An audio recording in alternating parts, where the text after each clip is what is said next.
आप table talk पे बैठेंगे तो अधिकारी पूछता है आपकी डिमांड क्या है, वो ये नहीं पूछता है, बोले जाओ ओपीएस दे दो। वो कहता ओपीएस में है क्या यार, ये तो बताओ कौन सा गाना तुम गा रहे हो उसमें है क्या। जब पूरा मेमोरेंडम रखते हैं उनके पास तो उसमें 7 डिमांड मान लीजिए ओपीएस में होती है, तो वो कहता है ओपीएस की 3 हम मान लेते हैं, बाकी बाद में देखेंगे। तो वो 3 आपको जो मिल रही है उनको लेकर के फिर संघर्ष करिए। यानी कि जो 3 मिल रही है वो ये बता रहा है कि आपने संघर्ष किया है, लेकिन पूरी ताकत से नहीं किया है, पूरी ऊर्जा के साथ नहीं किया है। आपको और ऊर्जा के साथ करने की जरूरत है। यानी कश्मीर से लेकर कन्याकुमारी तक, गुजरात से लेकर आसाम तक आपको फिर से एक ऊर्जा के साथ लड़ने की जरूरत है। ये वो मेमोरेंडम आपको बताता है, वो सरकारी मेमोरेंडम बताता है। लेकिन आप नकार देंगे, ये आपके संघर्ष को धूमिल करना है।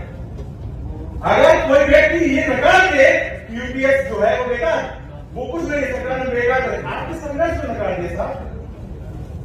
उसकी तरफ एक कदम है, all India MTS employees federation UPS को सिरे से खारिज करता है, लेकिन आपके संघर्ष को सलाम करता है। इस सरकार को झुकाया है। प्रधानमंत्री पूरे विश्व में प्रधानमंत्री है, मेरी कर्मचारी कार्यालय के आगे झुके हैं, हमारे लोग उनके कार्यालयों में जाकर उनसे वार्ता की है। ये हमारी उपलब्धि है और हम आगे लड़ते रहेंगे, हम आगे लड़ते रहेंगे जब तक पेंशन का एक हिस्सा, पुरानी पेंशन बहाली का हम नहीं ले लेंगे, तब तक हमारी लड़ाई जारी रहेगी। ये बात भी पुरानी पेंशन की, और उस पर लंबा प्रकाश मंजीर भाई डालेंगे। यूपीएस लोगों ने कहा, एक बात मैं आपसे भी कहूंगा, एक चीज क्लियर रखिए, बिल्कुल क्लियर कट, यूपीएस समाधान नहीं, मानते हैं ना सब लोग, यूपीएस समाधान नहीं ना, लेकिन पुरानी पेंशन की तरफ एक कदम जरूर है, ये बात स्वीकार करिए। संघर्ष के रास्ते में जो भी मिल रहा है उसको स्वीकार करिए, हू वाला गाना खत्म कर, लेकिन रास्ते आप कैसे रोक लेंगे? किसी की सोच को, किसी के इरादों को कैसे रोक लेंगे आप? मंजीत भाई वो माध्यम बने हैं, अब उन्होंने पुरानी पेंशन की लड़ाई को अंतिम छोर तक लेकर के गए हैं और ले जा रहे हैं वो। और आपने देखा होगा अभी, अगर आप लोग नहीं है तो मंजीत भाई जब बोलेंगे पेंशन के विषय में, वो पूरा दीर्घकालिक बोलेंगे, वो पूरी यात्रा को भी बताएंगे आपको कि पेंशन की यात्रा कहां से कहां तक लेकर के वो गए हैं। प्रधानमंत्री कार्यालय में अगर किसी को गंभीरता से सुना गया और किसी का प्रेजेंटेशन अगर हुआ है तो मंजीत सिंह पटेल जी का हुआ है।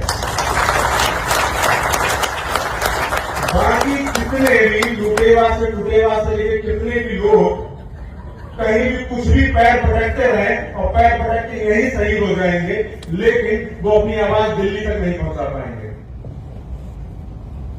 विपक्ष में कोई भी होगा वो विपक्ष की गोदी में जाएंगे। कोई भी विपक्ष है, वर्तमान सरकार भी अगर विपक्ष में चली जाए तो वो उनकी गोदी में भी चले जाएंगे, इसमें कहने में कोई गुरेज नहीं है। लेकिन उनकी बात सत्ता पक्ष तक पहुंच पाए, ये एक बड़ी बात है। मैंने पहले भी कहा था, मैं आज भी दोहरा रहा हूं, हम किसी भी सरकार के एजेंट नहीं है, किसी भी पार्टी के एजेंट नहीं है। आप किसी पार्टी के एजेंट बन करके काम मत करिए। किसी के कार्यालय में बैठ करके अगर आप प्रेस कॉन्फ्रेंस कर रहे हैं तो आप उस पार्टी के एजेंट कह जाएंगे, उस पार्टी के दलाल कह जाएंगे और कहना चाहेंगे आपको, मेरी जिम्मेदारी से बोल रही है बात। हमने अपना गौरव क्यों खोया? आज शिक्षकों की हैसियत क्या रह गई, कर्मचारी वर्ग की हैसियत क्या रह गई? वो इसके दोषी हम और आप है। क्यों है? क्योंकि हमने सत्ताधारी जो पार्टियां हैं उनके हाथों से खेलना शुरू कर दिया। हमारे अपने विचार थे, हमारे अपनी विचारधारा थी, हमारे अपने संविधान था, हमारे अपने कार्य थे, हम उसके अनुरूप अगर चलते तो हम सरकारें बदलने की ताकत रखते हैं। हमारी ये हैसियत है कि हम सरकारें गिराते हैं, सरकारें बनाते हैं। ये पहले ये चलन था, लोग कहते थे कि सरकारी कर्मचारी सरकार बनाता है और सरकार गिराता है, लेकिन उन संगठनों ने इस विचारधारा को बदल दिया। उन्होंने बदल दिया, उन्होंने पार्टियों की गोद में बैठ कर ये दिखा दिया कि हम आपके हैं। आप हमें बताइए साहब, एमएलसी का टिकट तो हमारी झोली में डाल दीजिए साहब, आपका जयकारा लगाएंगे हम। ऐसे लोगों ने संगठन की सोच को, विचारधारा का सत्यानाश किया है। पुरानी पेंशन की लड़ाई मैं ये नहीं कहता हूं आज इंडियन एनपीएस एम्प्लॉइज फेडरेशन दिला देगा, लेकिन मैं इतना जरूर कहता हूं, जब पुरानी पेंशन लड़ाई का इतिहास जब लिखेंगे आप, हवाबाजी वाला नहीं, वास्तविक इतिहास जब आप लिखेंगे तो प्रधानमंत्री में अगर खड़ा कोई संगठन होगा तो आज इंडियन एनपीएस एम्प्लॉइज फेडरेशन का बैनर होगा। ये बात दावे के साथ कहता हूं, रिकॉर्ड बोलते हैं, ये बात रिकॉर्ड बोलते हैं। मैं कितना यहां भाषण लेकर के चला जाऊं कोई मतलब नहीं है, जब तक मेरा ये रिकॉर्ड सरकारी मेमो में नहीं आएगा तब तक उसका कोई वजूद नहीं है। 100 साल के बाद मैं रहूं या ना रहूं, तो आने वाली पीढ़ियां होंगी, वो रिकॉर्ड बता लेंगी कि आप कितना सरकार से वार्ता करने में सफल रहे हैं, कितना नेगोशिएशन आपने किया है, कितनी अपनी मांगों को पहुंचाया है, कितनी मांगों को मनवाया है। ये बात को इतिहास बताएगा आपका, वो बताएगा कि आपने कितनी मेहनत की है। मंजी भाई आज बताएंगे आपको कि उन्होंने कितना मेहनत किया है। कुछ दिन पहले की घटना है, मैं बता देता हूं छोटा सा।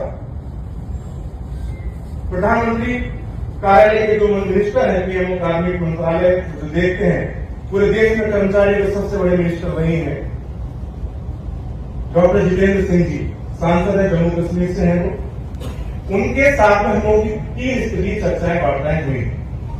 आप उनके पास फोटोग्राफ भी पहुंचे होंगे, सभी के पास पहुंचे होंगे, नहीं पहुंचे होंगे हमें भाई उपलब्ध करा देंगे।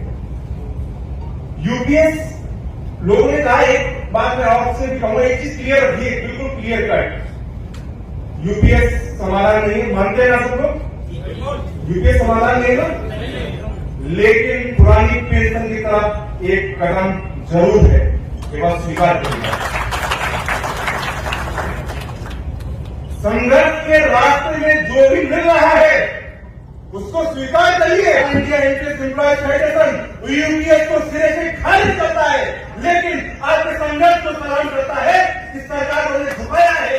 प्रधानमंत्री पूरे विश्व में प्रधानमंत्री है, लेकिन कर्मचारी आंदोलन के आगे झुके हैं। हमारे लोग उनके कार्यालयों में जाकर उनसे वार्ता की है, ये हमारी उपलब्धि है और हम आगे लड़ते रहेंगे, हम आगे लड़ते रहेंगे जब तक पेंशन का एक एक हिस्सा, पुरानी पेंशन बहाली का हम नहीं ले लेंगे, तब तक हमारी लड़ाई जारी रहेगी। ये बात थी पुरानी पेंशन की, और उस पर लंबा प्रकाश मंजी भाई डालेंगे। बात आती है आप उत्तर प्रदेश की। उत्तर प्रदेश में हमारे मंच में जो लोग बैठे हैं, वो अपने विभाग के कर्मचारियों का देख रहे हैं। मंच में जो लोग मौजूद हैं वो अपने आप में एक शख्सियत है। मैं इसलिए ये बात बोल रहा हूं, लखनऊ में जब all India NPS employees federation की प्रदेश इकाई की जब आधारशिला हमने रखी थी, तो यही एक आदर्श मंच हमारे मन उपस्थित था, मौजूद था। मंच में बैठे हुए लोग उस लखनऊ अधिवेशन में भी थे जिन्होंने एक एक ईंट अपने हिस्से की all India NPS employees federation को खड़े करने में लगाई है। भाई रामलाल यादव जी हो या बसुलाल जी हो या पतमनाथ भाई हो, सब, और या यूपी सिंह जी हो, सभी ने इसको पिरोया है, और किस कर्मठता से पिरोया है ये आप आने वाले दौर में देखेंगे, और उत्तर प्रदेश में देख भी रहे होंगे। बहुत ज्यादा समय इस मंच के परिचय में मैं नहीं जाना चाहता, क्योंकि मंच का परिचय सभी ने, पतमनाथ भाई ने बहुत विस्तार से अच्छे से दे दिया है, और हमारे साथ ही वसंत भाई ने बहुत अच्छे से दे दिया है। लेकिन हाँ, एक ये राष्ट्रीय अध्यक्ष जी के बारे में भी मैं परिचय नहीं देना चाहता, क्योंकि वो जब बोलेंगे तो वो उनकी जुबान खुद उनका परिचय देगी। और आज के दौर में तो सोशल मीडिया का दौर है, तकनीक का दौर है, ऐसा कोई शख्स नहीं पूरे भारत देश के कोने कोने में जिसने मनजीत सिंह पटेल की आवाज को पेंशन के मुद्दे पर ना सुनाओ। मैं नहीं जानता कि ऐसा कोई शख्स होगा। आपने लुटेरा के भी लोगों को सुना होगा, लेकिन धीरे धीरे आप लाइन में आ रहे हैं, ये आपके लिए काबिल तारीफ बात है। लूटते लूटते लूटते लूटते लोग एमएलसी टिकट की वकालत करने लगे, और कहां तक गिर सकता है व्यक्ति, इसका आकलन अवलोकन आपको हमको करना है। अपनी जब बात करी जाए तो दूसरों की बात इसलिए करना जरूरी है। लोग कहते हैं कि आप अपनी बात रखिए, दूसरों से क्या लेना देना है। यही लेना देना करते करते आज देश का ये हाल हो गया। आज देश का जो ये हालात हैं वो इसीलिए है, हमने अपनी चर्चा की और देश के जिसने ये हालात पैदा किए हमने उन पर चर्चा मंथन नहीं किया। जानिए उनके बारे में भी और सीख लीजिए उनसे, और फिर उसके बाद एक कदम और बढ़ाइए, फिर दहाड़ लगाइए, तब आप इतिहास लिख पाएंगे, अन्यथा नहीं लिख पाएंगे आप। ये जरूरत है लिखने की आपको। जिन्हों ने झोली भर भर के नोट दिया है उनको कि आइए लूटिए हमें, हम दे रहे हैं आपको ये अधिकार, आप जाइए बनिए एमएलसी और एमएलए। क्या हैसियत थी भाई? हम वकालत करने आए थे, जब हम संगठन में आए थे तो हम ये कहते आए थे लोगों के बीच में कि हम एक एक व्यक्ति की बात, अंतिम व्यक्ति की बात को पटल पर रखेंगे और इस तरह से रखेंगे, हम पेंशन की लड़ाई अंतिम छोर तक लड़ेंगे। अभी मैं कुछ दिन पहले सुन रहा था कि उनकी साल तस्वीरें पढ़ते हुए लोग कह रहे थे कि अगला एमएलसी कौन होगा, तो साहब हो गए। मैंने तो उनसे स्पष्ट कहा, मैं खुलेआम बोलता हूं, सीधे तौर पर बोलता हूं, जनता न सरकार से हूं न विभागीय अधिकारियों से हूं, क्योंकि ये आपका एक रोज यह नहीं कर सकते, ये भ्रष्टाचार जितने दर्जन में है, इनके पास इनके हैसियत है क्या आपको हिला दे। मेरे पास क्या है? मेरे पास शैक्षिक जन आंदोलन all India education employees federation की ताकत है, उसके अलावा कुछ नहीं है। मैंने 1 रुपया किसी व्यक्ति से नहीं लिया, न लेता हूं। मैं अपने पदाधिकारियों से ले लेता हूं, बस उनका वेतन ले लूंगा, लेकिन उनके ऊपर खर्च करने के लिए लेता हूं, अपने ऊपर खर्च करने के लिए एक पैसा नहीं लेता। हर मुद्दे पे आऊंगा, हर विषय पे आऊंगा। थोड़ा समय लूंगा मंजीत भाई, क्योंकि बनारस में ये हमारा उत्तर प्रदेश में गठन के बाद पहला कार्यक्रम है। बनारस क्यों चुना? पद्मनाभ भाई की ये धरती है, तो आप, मैं तो सबसे पहले यही कहूंगा कि आप बड़ा खुशकिस्मत लोग हैं कि आपको ऐसा व्यक्ति और ऐसा नेतृत्व आपके बीच में है। पद्मनाभ भाई आप लोग परिचित नहीं होंगे, लेकिन उनका विभाग अलग है, लेकिन अब आप उनसे परिचित हो लीजिए। पीडब्ल्यूडी अब आपका है, क्योंकि वो पीडब्ल्यूडी के हैं, तो पीडब्ल्यूडी अब आपका है। अब कोई अगर आपसे पूछे कि सड़क किसकी है, तो आप कहेंगे पद्मनाभ भाई की है। आप कह सकते हैं, तो कहते हैं कि हमारे बात की है क्या, तो कहना हमारे पद्मनाभ भाई की तो है, बात की हाथ में है। बनारस को चुनने का कारण ये था, ये पूरे भारत देश का केंद्र बिंदु है। हमारे यहाँ की आवाज मीडिया जगत के माध्यम से हर व्यक्ति तक ना पहुंच पाए, क्योंकि मीडिया का हालात क्या है ये आप में से किसी से छिपा नहीं है।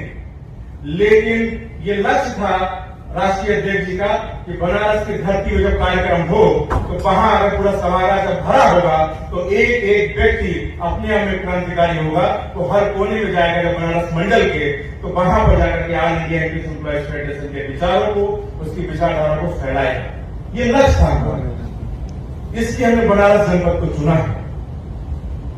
पुरानी पेंशन बहाली की जो लड़ाई है, तो दीर्घकालिक लड़ाई है, लंबे समय से चल रही है, लोग लड़ भी रहे हैं, संघर्ष कर भी रहे हैं। जिस संगठन का मैं जिक्र कर रहा था, कभी हम भी उस संगठन में रहा करते थे। मंजीत भाई जो है, इस बैनर में आज जो 3 लोग हैं वो उस संगठन के रहे हैं। वही बात है कि जो लोग मुखर होंगे, ईमानदार होंगे, वो दरकिनार कर दिए जाएंगे।